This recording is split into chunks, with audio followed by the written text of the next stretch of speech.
कहते हैं नदियाँ सिर्फ पानी नहीं बहाती, कुछ बहा लाती है दर्द, रहस्य और कभी कभी आत्माएं। ये कहानी है हिंडन नदी की और एक आत्मा की जो आज भी इंसाफ मांग रही है।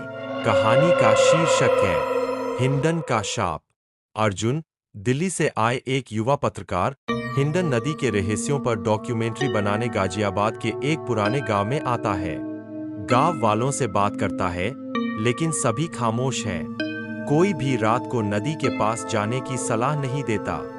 दादी माँ कहती है, नदी सिर्फ पानी नहीं बहाती, वो बदला भी बहाती है।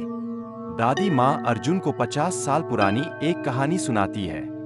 कहती है कि कभी एक नवविवाहित जोड़ा गांव में आया था, रूपा और उसका पति विजय। विजय ने नदी किनारे आशियाना बसाया, लेकिन गांव के जमींदार की बुरी नजर रूपा पर थी।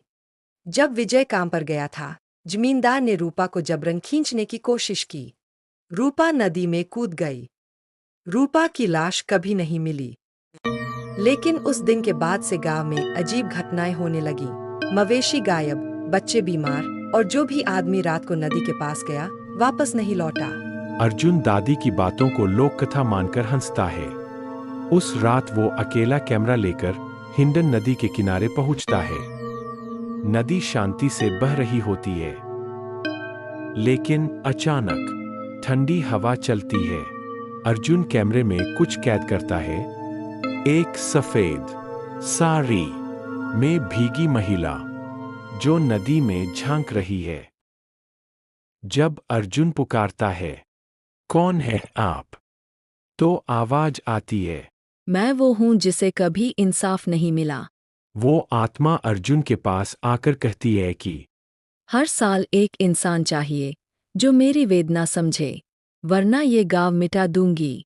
अर्जुन डर के मारे पीछे हटता है, लेकिन जैसे ही वो नदी छोड़कर जाने लगता है, उसकी आंखों के सामने दृश्य बदल जाता है। गांव, लोग सब जलते हुए दिखाई देते हैं। आत्मा कहती है, तू जान गया है, अब तुझे ही मेरी कहानी दुनिया तक पहुंचानी होगी। अर्जुन बेहोश हो जाता है। सुबह गांव वाले उसे नदी किनारे बेहोश पाते हैं। जब होश में आता है, उसका कैमरा गायब होता है, लेकिन उस पर रूपा की आवाज रिकॉर्ड होती है।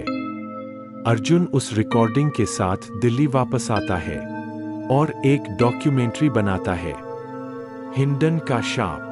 वो बताता है कि किस तरह एक मासूम आत्मा आज भी इंसाफ चाहती है, लेकिन अंत में अर्जुन खुद गायब हो जाता है और अगली बार किसी और को वो आत्मा दिखती है।